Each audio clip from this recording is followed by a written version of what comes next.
Ladies and gentlemen, welcome to the Picture of Success podcast, where we speak to outstanding mid-career professionals who have made their mark at a young age.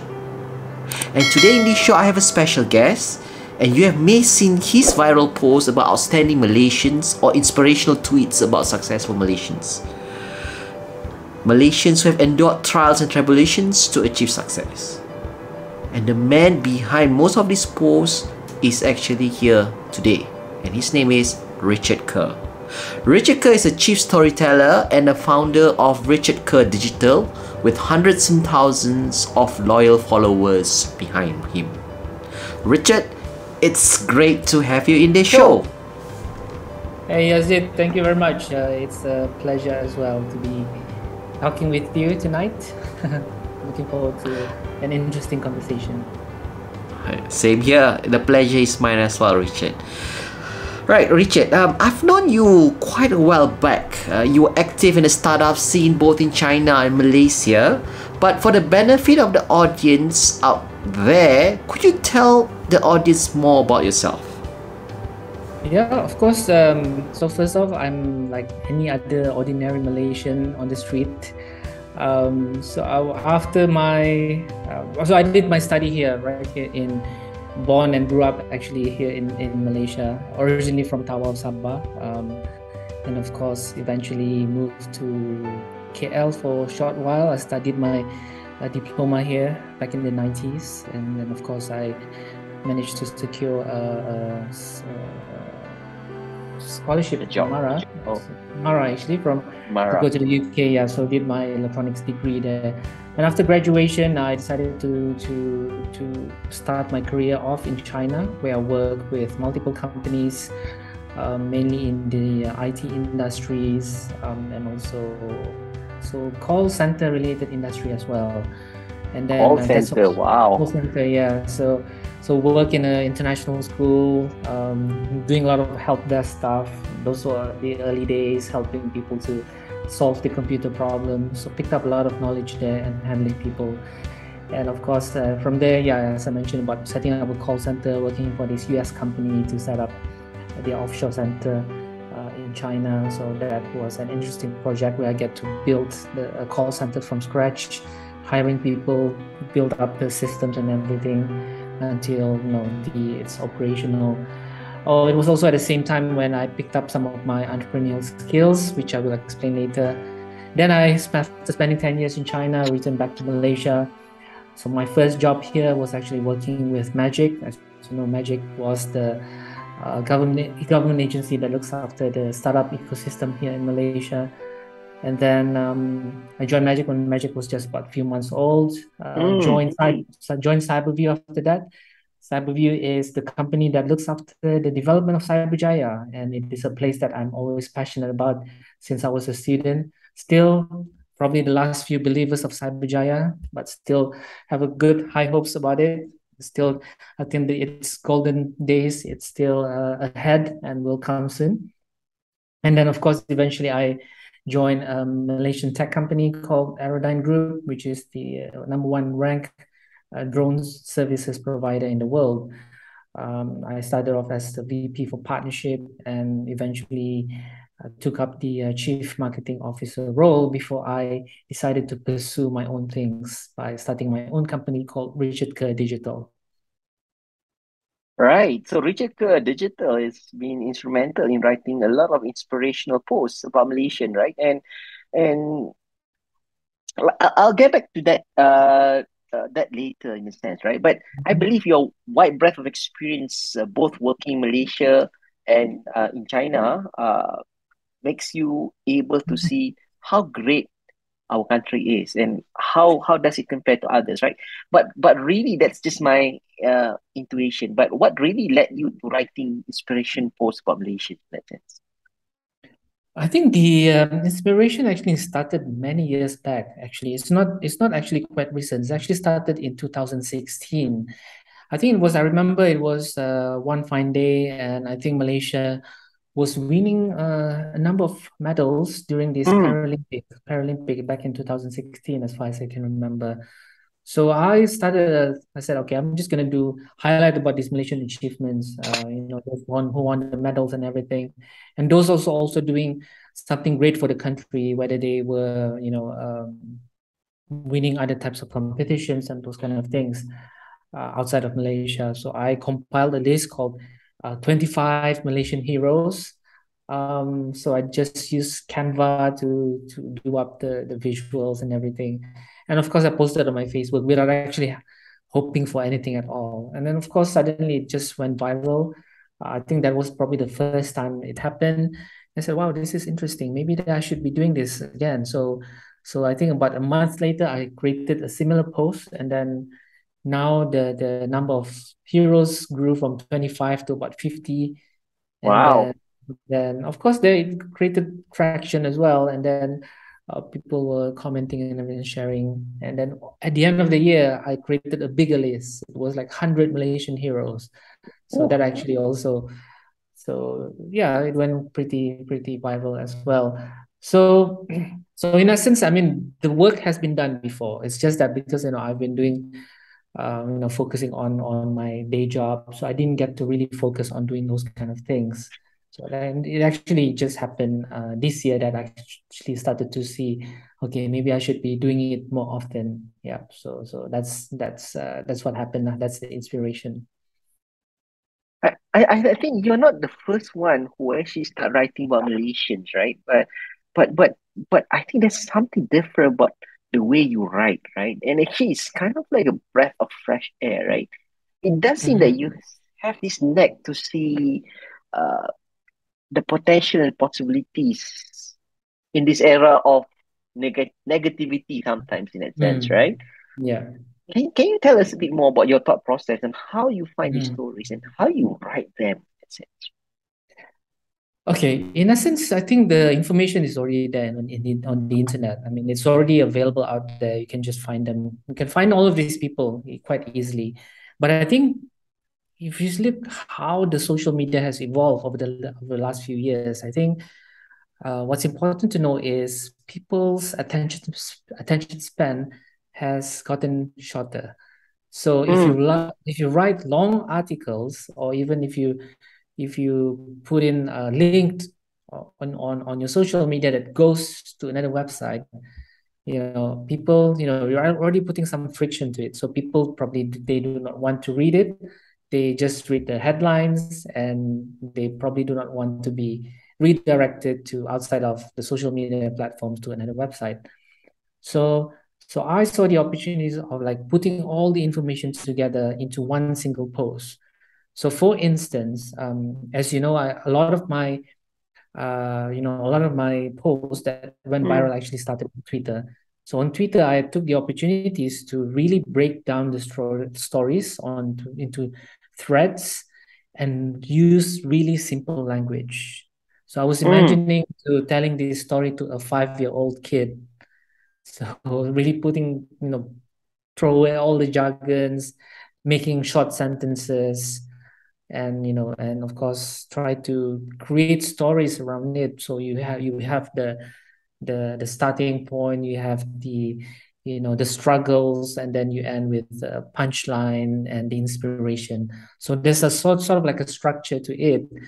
And I replicate that with all my different posts, the way of writing, and all the things that I mentioned. And of course, it's not just on Twitter, because I already have a good number of followers on Facebook. Anyway, so what I did was I just do screenshots of that from my Twitter, and then repost on my Facebook. Right. It was actually a lazy way, because I was working full time back then, right? So I didn't have a lot of time to craft nice images and visuals. So, but surprisingly, it went pretty well, because I think it's the way how people are able to consume that information in a more, I guess, easier way, Bite so they don't size, have I to would say. bite size, yeah, easier to digest. So a lot of posts went viral both on Twitter and Facebook, even on Facebook as well. So on Facebook, I think my followers grew quite extensively this year. I managed to reach 100,000 followers last month, after it has grown over the last few months. yeah. So I think that is probably what happened. I think Hmm. having that different types of combination, I think that probably is what contributed to where I am today. So, tell the story like a 5-year-old, short, keep it simple, easy words, Mm-hmm. and make it bite-sized in that sense, right? Yes, that's right. Right. The stories are actually all over there, right? But there must be a lot of research going on in that sense, or you already pretty much inspired by the things that you see on a daily basis in a sense. So how do you get to choose these heroes, I would say? Um, no, if you talk about yeah, I try to be selective as well.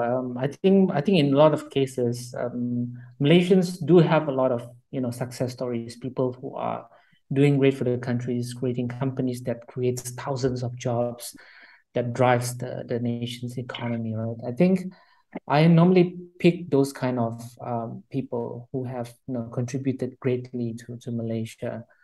But of course, there are a Hmm. lot of hidden stories as well that we probably do not know just yet. But of course, a lot of the things that I've been doing is it's already based on existing people that have been highlighted in the media. So I think so based on that, I think that was actually the thing that I did. I did not do anything more complicated than that actually. Right. Mm-hmm. Okay. I have to say that you actually have your own skill in that sense, right? And you have actually translated this skill into, for me, your own company. You mentioned earlier that you actually uh, started your own company called Richard Kerr Digital, uh, Mm-hmm. leveraging on your storytelling skills. You're actually a chief storyteller officer, if I'm not mistaken. You call yourself. Can you tell us more about what does Richard Kerr Digital do and how do you add Okay. value to the society? Sure. Okay, so probably I just give a bit of context. I think when I was in China, I managed to develop some of the digital skills. It was actually by accident. I wanted to start, I want to get some side income from when I was living there in China.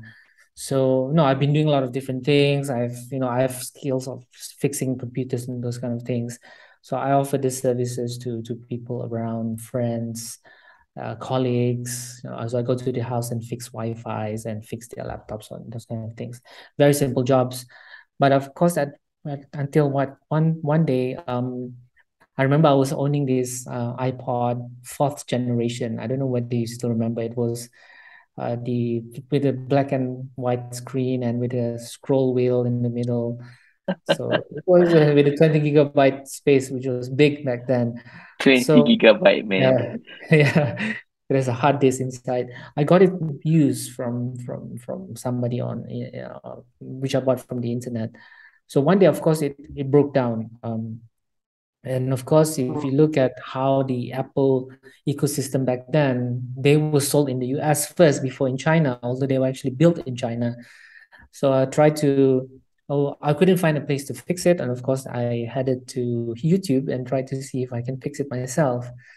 And of course, yeah, I found a tutorial say, okay, you have to take it apart in these kind of things. And thankfully, a lot of the parts were actually, built in China. A lot of the parts were made Mm. available online as well on Taobao, which is the eBay equivalent of China. So I got it. I got the parts and everything. Managed to check on YouTube. I was able to fix it. So I said, okay, maybe this is a business opportunity that I can offer to people. So I posted my service of fixing iPods online on the local classifieds. The local classified actually targets the expats in China. Oh, this is So like Craigslist or something. yeah, it's like almost like Craigslist.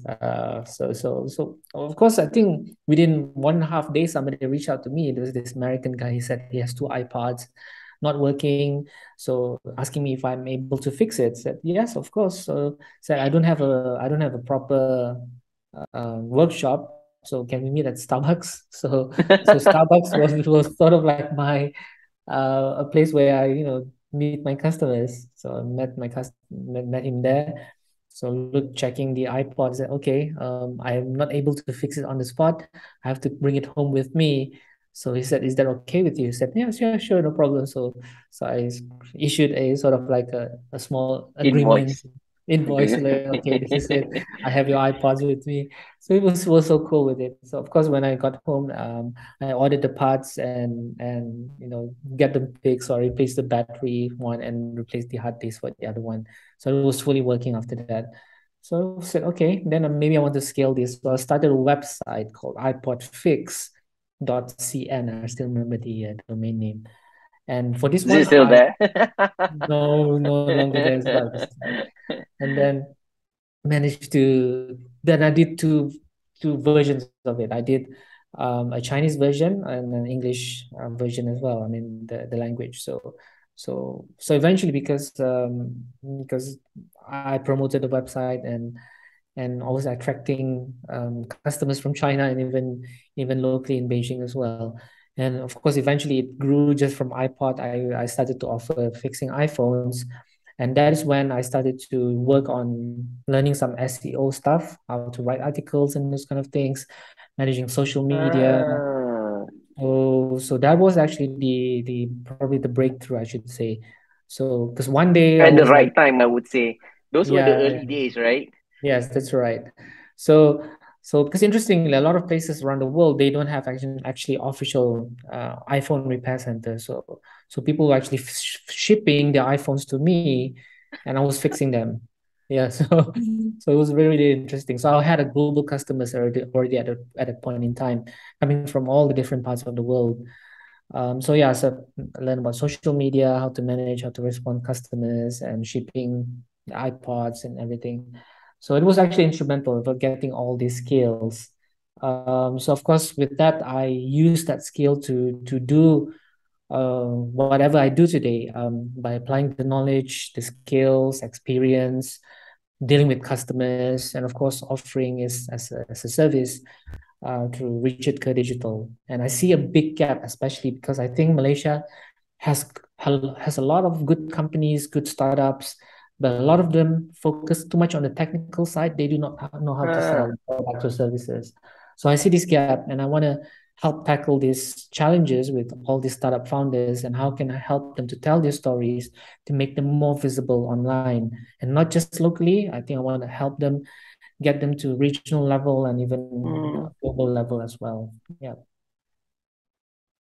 Actually, that's quite good. I have to concur. I mean, we have a lot of potential in Malaysians. Yeah, I think it's Yes. just that we are not that good in telling stories compared to our Western counterparts, and that's where Mhm. you bridge in the gap in that sense, right?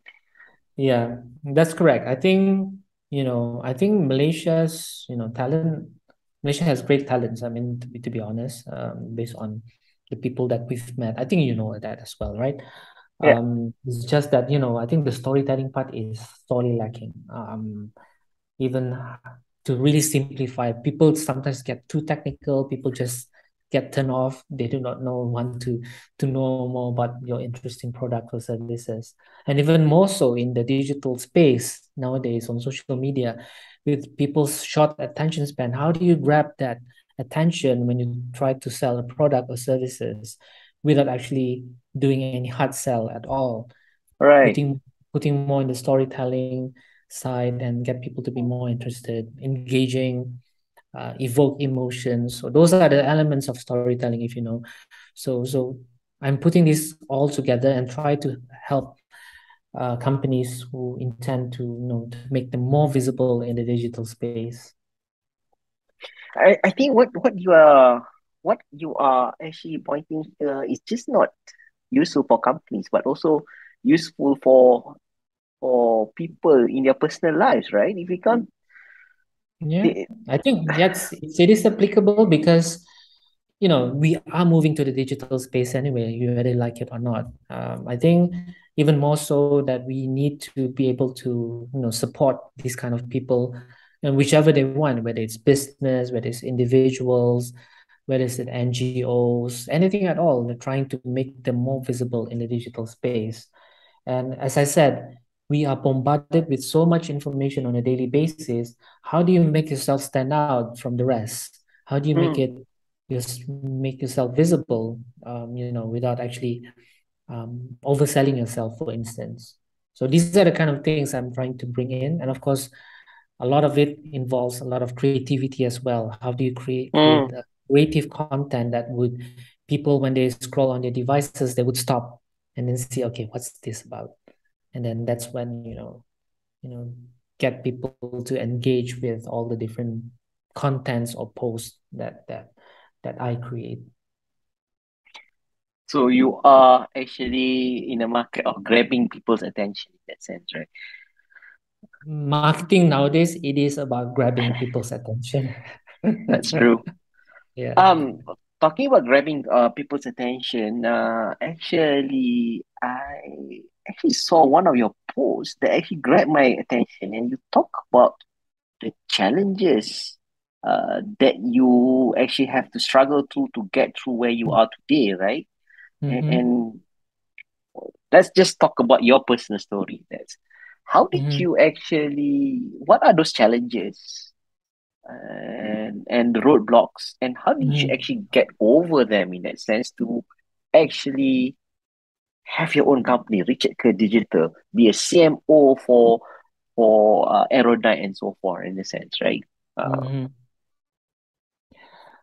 Mm-hmm. Of course, it is always a process. There is no shortcut to success. I mean, that everyone would mm, say that, right? Of course, there are a lot of trials and experiments that you have to do all the time. So I think it is the same for everyone, even for myself.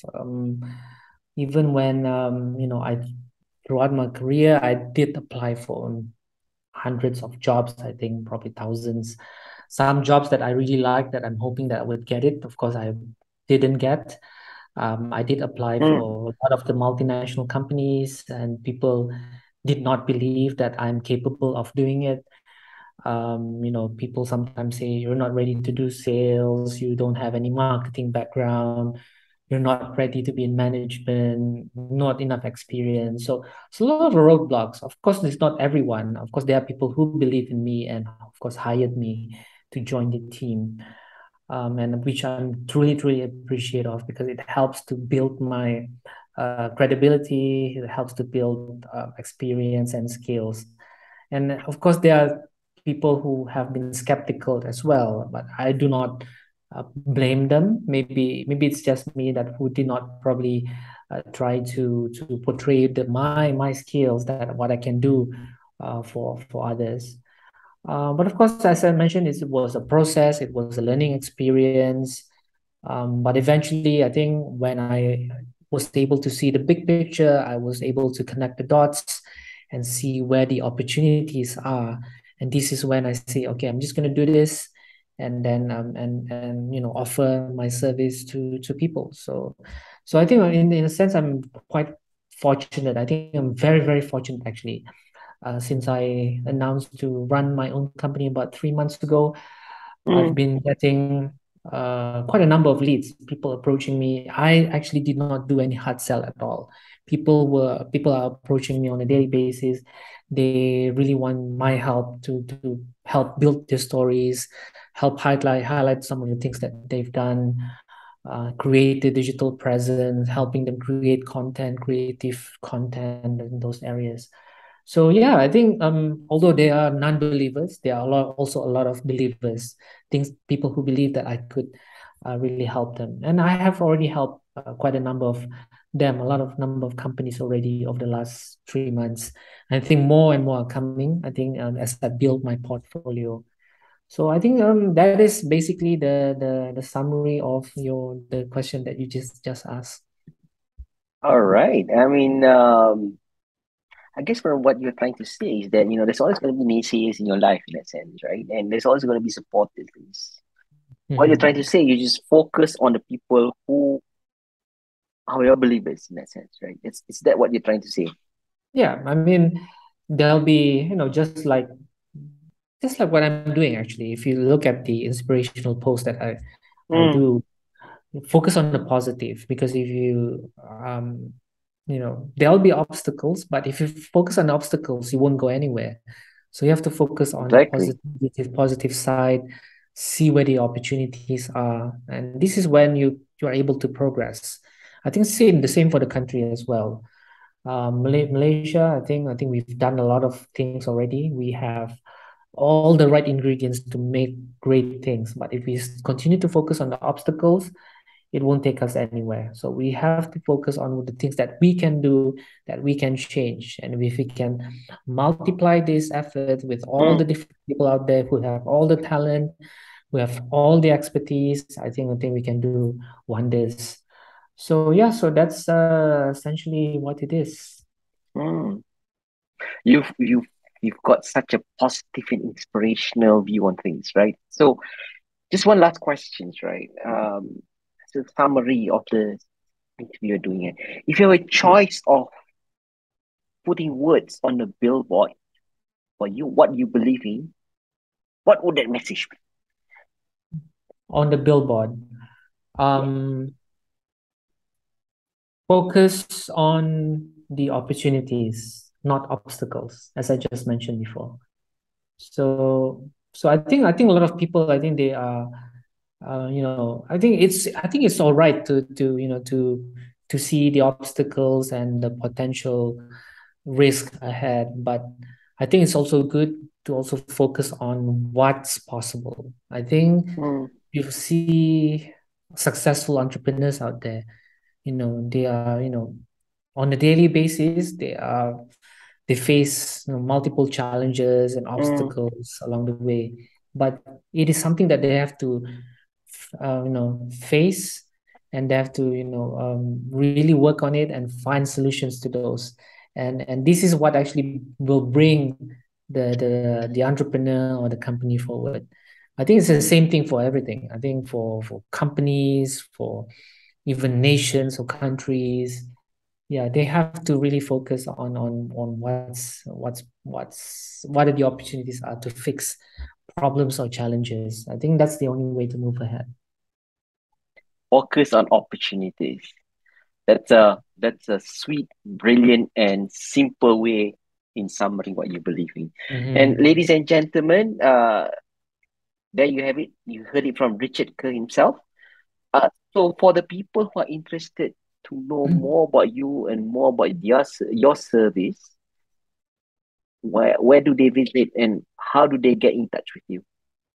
Very easy. You can just Google up for Richard Kerr, and you would be able to find me right away. Richard Kerr Digital. You can find me on Twitter, LinkedIn, Facebook, and even TikTok now. And TikTok is actually great because I was able to grow my TikTok from about 900 followers, just about a month ago, to about 42,000 today.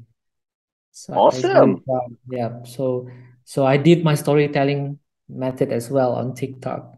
I just whatever I've done on Twitter, now I have to narrate them in a video format. And if you're on TikTok, you can check that as well. So that's actually a great platform to tell stories. And I'm doing that on TikTok. And there's a brand new audience. Probably a lot of them do not know Malaysia's success stories. So I'm doing that there. That's amazing. Promoting Malaysia in that sense, right? So, ladies and gentlemen, if you want to know more about Richard and his posts, go visit TikTok, Twitter, Instagram, or just Google Richard Kerr and you'll get all those links towards Richard as well, right? So, Richard, it's been a pleasure and honor to hear from you, such an inspirational and optimistic person. And ladies and gentlemen, if you like this post, if you like this video and also channel, please consider to subscribe in this channel. Until then, thank you very much and have a great day ahead. Thank you very much, Richard. Thanks, Yazid. Have a great day.